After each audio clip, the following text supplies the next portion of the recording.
Nous allons nous intéresser aujourd'hui à la période qui a suivi celle de l'année dite des quatre empereurs, et notamment à deux personnages assez controversés de l'histoire de Rome, Titus et Trajan.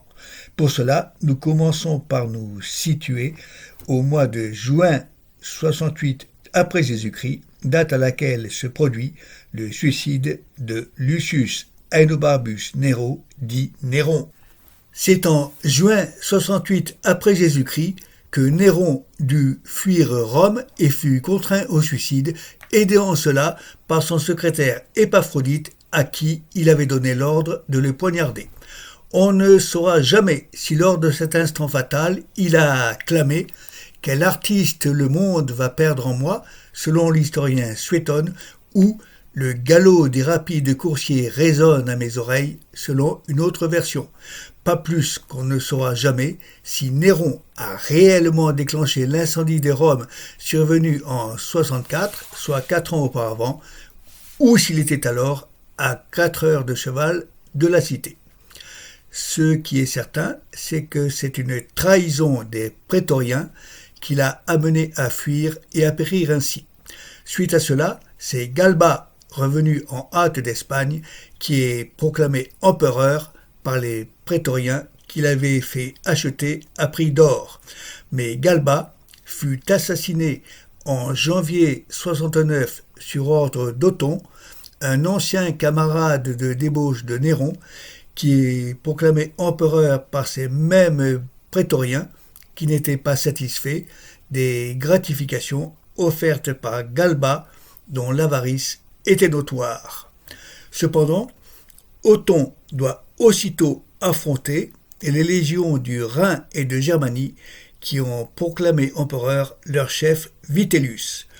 Une bataille s'engage qui se termine par la victoire des légions du Rhin de Vitellius en Italie, qui ont pillé Rome au passage, et Othon est contraint lui aussi au suicide en avril 69.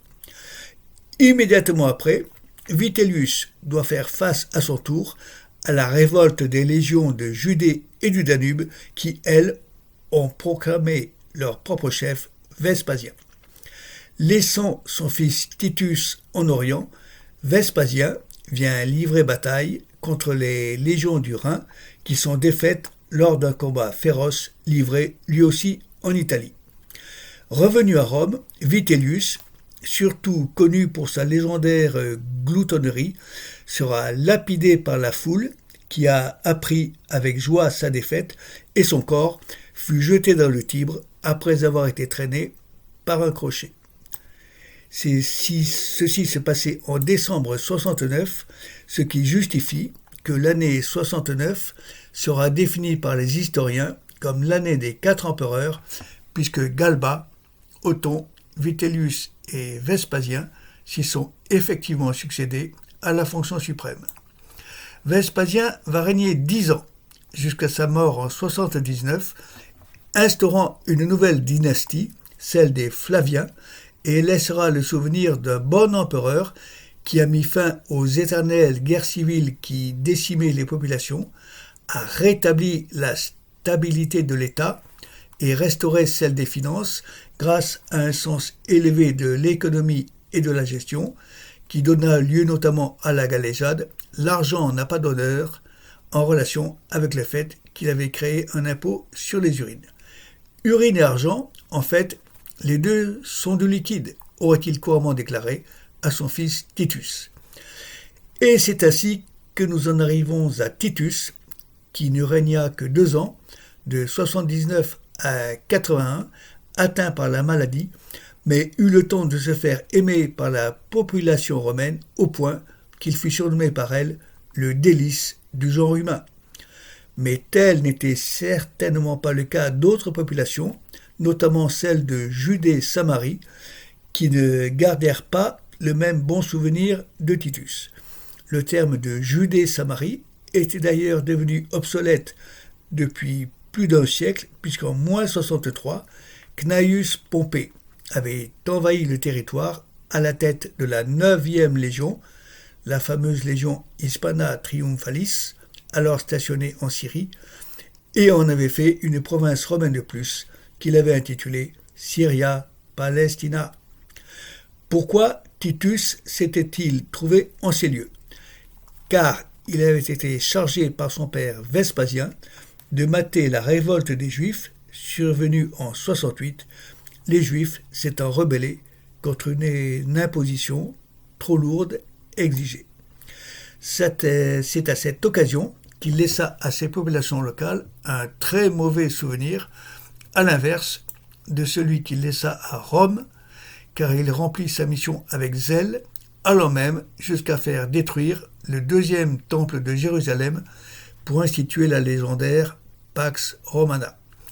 Il se mit aussi en évidence en confiant à Flavius Silva le siège de la forteresse de Massada, où à l'issue d'une série de travaux gigantesques et colossaux qui durèrent 6 mois, destinés à élever le niveau du sol à hauteur de celui du sommet des murailles qui protégeaient les assiégés, ceux-ci furent contraints au suicide pour échapper à un sort terrible. En 81, c'est son frère Domitien qui succédera à Titus et se montrera cruel et orgueilleux, offrant l'image de l'exact contraire du délice du genre humain laissé aux Romains par Titus. Nerva ne faisant qu'un bref passage sur le trône, c'est en 99 qu'apparaît Trajan, qui laissera le souvenir d'un des meilleurs, sinon le meilleur empereur de Rome, instaurant la dynastie des Antonins, considérée comme la plus heureuse pour Rome, avec ses successeurs Adrien, Antonin et Marc Aurèle. Mais là encore, si Trajan fut très aimé à Rome, tel ne fut pas le cas partout dans l'Empire, notamment en Dacie. Qui se souvient aujourd'hui que les Daces furent autrefois un peuple? Les Daces occupaient un territoire appelé Dacie ou Dacia, situé au nord du Danube, conquis par Domitien, mais ils avaient fait allégeance à Rome, qu'ils avaient même accepté de servir en tant que fédérés. Jusqu'au jour où ils se révoltèrent, exaspérés là encore par la cupidité des fonctionnaires romains qui les grevaient d'impôts. Une première armée fut envoyée pour mater la révolte. Elle fut détruite par les Daces et son chef tué. Trajan riposta avec une cruauté inouïe, mais son action se conclut par une victoire totale. Décébal, le chef des Daces, se suicida. Le pays fut ravagé par les légions, les villes brûlées, les habitants massacrés. Pour le repeupler, Trajan y attira une foule de nouveaux colons, venus surtout d'Asie mineure, qui exploitèrent les riches mines d'or de la région. Le nom de Dacie disparut des cartes et le territoire prit le nouveau nom de Romagna, attestant de la romanisation de la Dacie. Tout le monde connaît aujourd'hui le nom de Roumanie qui en est issu, ainsi que le nom de Dacia qui est celui d'une marque de voiture, mais qui sait que ce nom a été celui d'un peuple totalement disparu? Le fils de Trajan, Adrien, termina en 131 l'œuvre initiée par Titus en matant la deuxième révolte des Juifs qui, pour échapper à la destruction totale, durent fuir et s'éparpiller dans tout le reste de l'Empire et de l'Europe.